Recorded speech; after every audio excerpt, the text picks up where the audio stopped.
Hello, you're watching Everard Junction, and today I finally got around to doing some more work on the main town scene I have over by the station. I've taken it off for the time being so I can work on it more easily.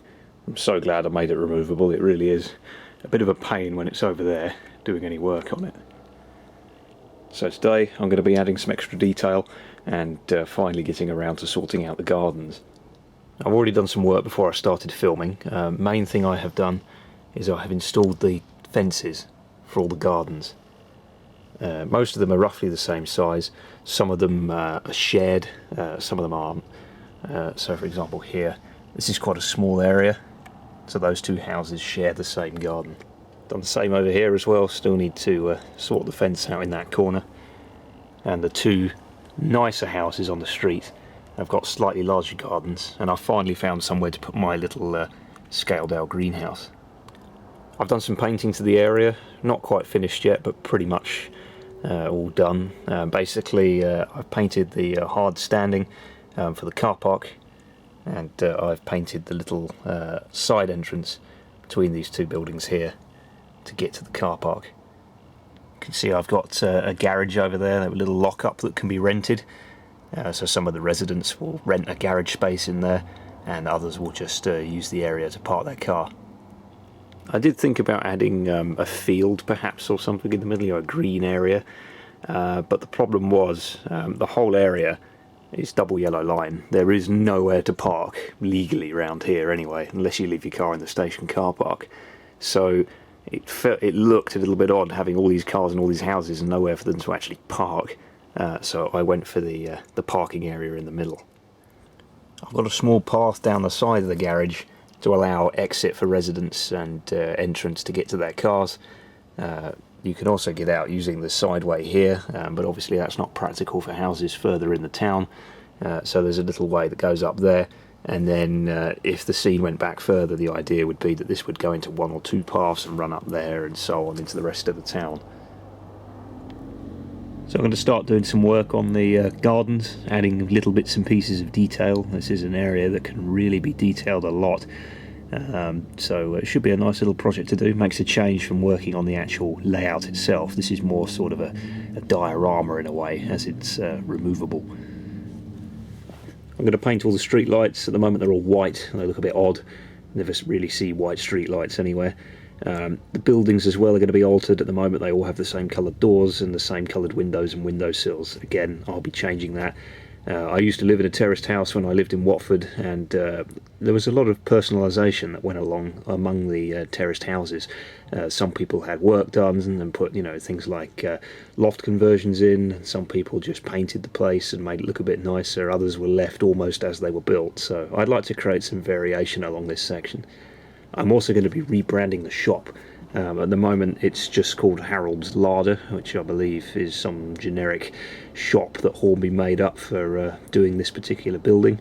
I'm going to make it into a more well-known shop. It'll either be a newsagent's or I might do a model shop, as this is a model railway. It'd be quite cool to do a little model shop on the corner perhaps.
Okay, that's all dried now.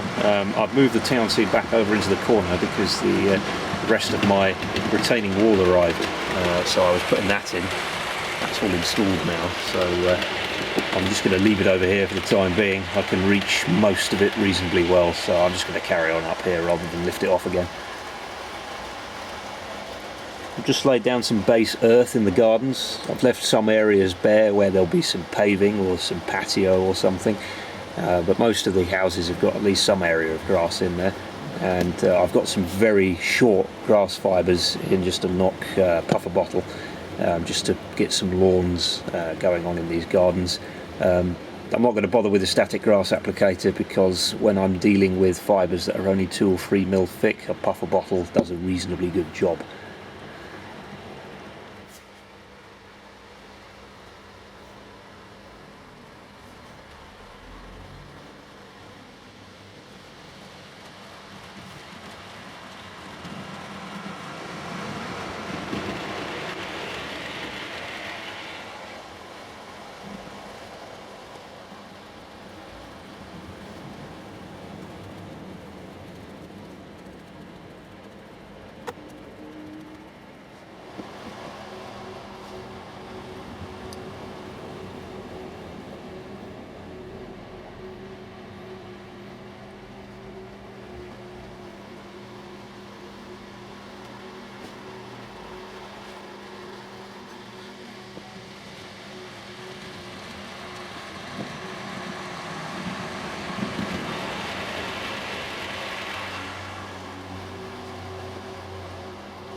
There you go. Not finished yet. I've put all the buildings back in purely to see how things look and make sure I haven't put anything in a stupid place that means it's going to cause a problem later on.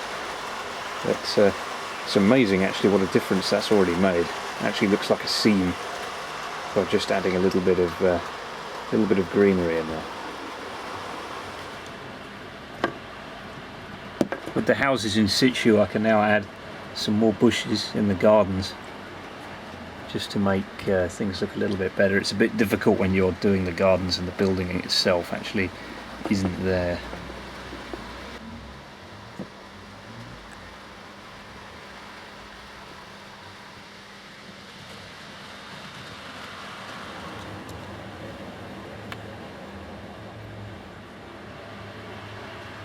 Just putting in some bins.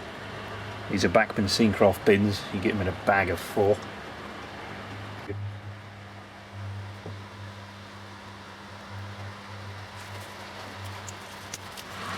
Also got some wheelie bins. I'll just hide those in the corner, scatter them around a bit.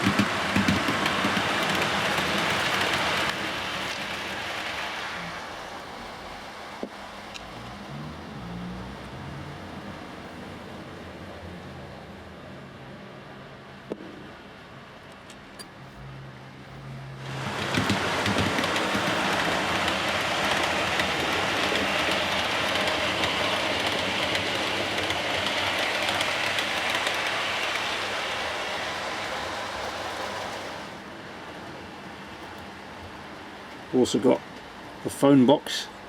It's a Hornby scaled L item. I've had this for probably a year, maybe 2 years, and I've only just opened it. It's quite expensive if I remember. I think it was something like £2.50 or something just for that. That's why I only bought one.